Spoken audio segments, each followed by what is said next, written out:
মাছ চাষ করে এবং সেই মাছ চাষকৃত পুকুরের উপরে লাউ চাষও করতেছে এবং লাউয়ের বাম্পার ফলন হয়েছে।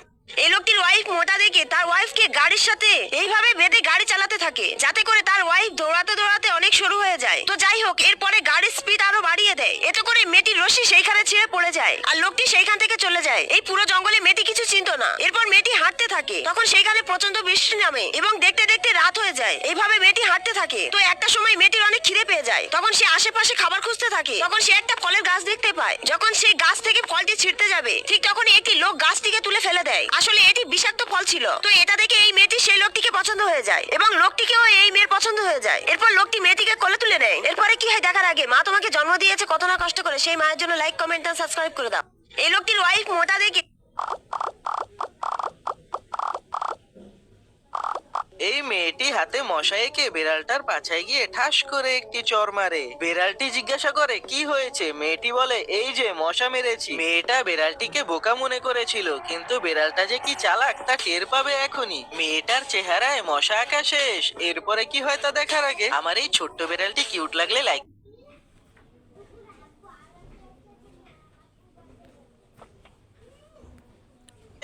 এরপরে কি হয় তা দেখার আগে এই মেয়েটি হাতে মশা এঁকে বিড়ালটার পাছায় গিয়ে ঠাস করে একটি চড় মারে। বিড়ালটি জিজ্ঞাসা করে কি হয়েছে। মেয়েটি বলে এই যে মশা মেরেছি। এই ছেলেটার ভাগ্য অনেক খারাপ ছিল, কিন্তু তার পাশের ঘরে বসবাস করা মেয়েটার ভাগ্য অনেক ভালো ছিল। এজন্য ছেলেটা কোনো জায়গায় গেলেই তার খারাপ ভাগ্যের কারণে সেখানকার সবকিছুই নষ্ট হয়ে যেত। কিন্তু সেই মেয়েটা কোনো বিপজ্জনক কাজ করতে গেলেও তার ভালো ভাগ্য তাকে সবসময় বাঁচিয়ে দিত। কিন্তু একদিন ভুলবশত সেই ছেলেটা ওই মেয়েটার সাথে ধাক্কা খেয়ে যায়, যার কারণে সেই মেয়েটা তাকে সাহায্য করার চেষ্টা করে। কিন্তু ছেলেটা নিজের খারাপ ভাগ্যের ব্যাপারে অনেক ভালো করেই জানতো, এজন্য সে অনেক আরে আম্মু আমার জন্য উপহার নিয়ে আসছে, তাড়াতাড়ি প্যাকেটটি কেটে বের করি। আরে আমি তো উপহারটি কেটে ফেললাম। আরে মিনা কাঁদতেছে কেন? আরে রাজু তুমি মিনার গাড়িটি কেটে ফেললে, একটা কাজও ঠিক মতো করতে পারো না। আরে আম্মু তো আব্বুকে বকতেছে। আরে চম্পা আমি কিছু করিনি। আরে তুমি যাও এখান থেকে। রাতেরই সবসময় একটা হলেই আমার দোষ। এই আম্মু আমাকে একটা গাড়ি কিনে দাও। আচ্ছা ঠিক আছে মিনা তুমি কান্না করো না, আমি তোমাকে অনেক বড় একটি গাড়ি বানিয়ে দিব। এই তো এই কাঠটি কেটে জুড়িয়ে মোটর সেট করে দিব। এই তো মোটর সেট করা হয়ে গেছে। এখন এই ফোমগুলো কেটে সুন্দর করে পাশে লাগিয়ে দিব। এখন ফোমগুলি সমান করে উপরে কাপড় দিয়ে দিব। এই তো কাপড় দেওয়া হয়ে গেছে, বা নকশা করে নিব। এই তো নকশা করা হয়ে গেছে। এই মিনা এদিকে এসো, দেখো আমি তোমার জন্য অনেক বড় গাড়ি বানিয়েছি। আরে কি মজা কি মজা, অনেক বড় গাড়ি। এই আম্মু এখন তো তোমাকে সবাই লাইক সাবস্ক্রাইব করে দিবে। হ্যাঁ মিনা সবাই করে দিবে। আরে আম্মু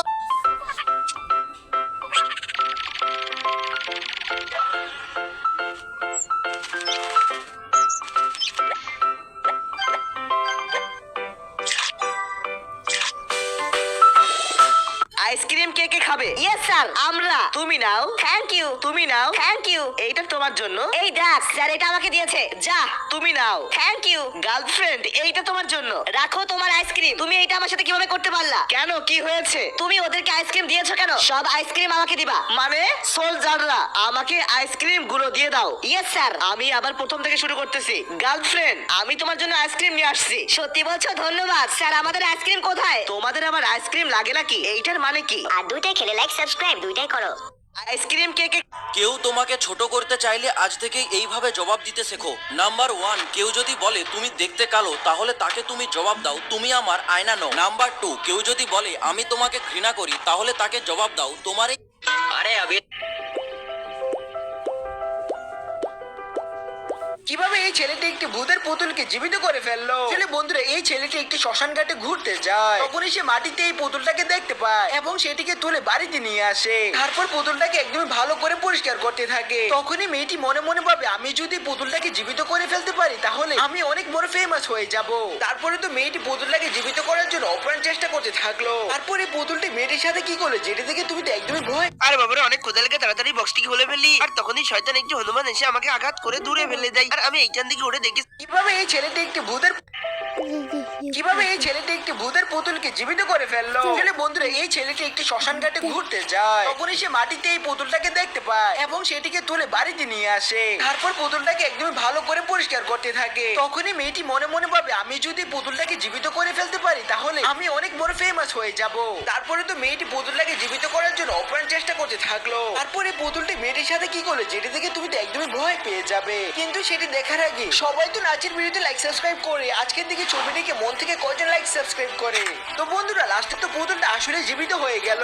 কিভাবে এই ছেলেটি একটি ভূতের পুতুল? আরে বাবারে, অনেক ক্ষুধা লেগে থাকে। কিভাবে?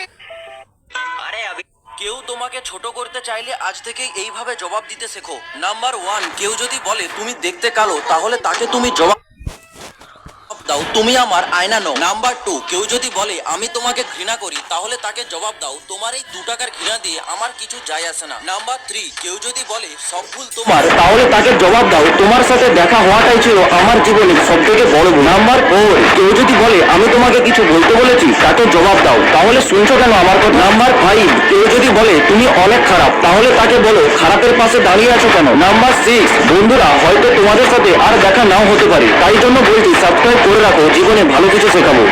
কেউ তোমাকে ছোট করতে চাইলে আজ থেকেই এইভাবে জবাব দিতে শেখো। নাম্বার 1, কেউ যদি বলে তুমি দেখতে কালো, তাহলে তাকে তুমি জবাব দাও তুমি আমার আয়না নও। নাম্বার 2, কেউ যদি বলে আমি তোমাকে ঘৃণা করি, তাহলে তাকে জবাব দাও তোমার। কেউ যদি বলে তুমি অনেক খারাপ, তাহলে তাকে বলো খারাপের পাশে দাঁড়িয়ে আছো কেন। নাম্বার 6, বন্ধুরা হয়তো তোমাদের সাথে আর দেখা নাও হতে পারে,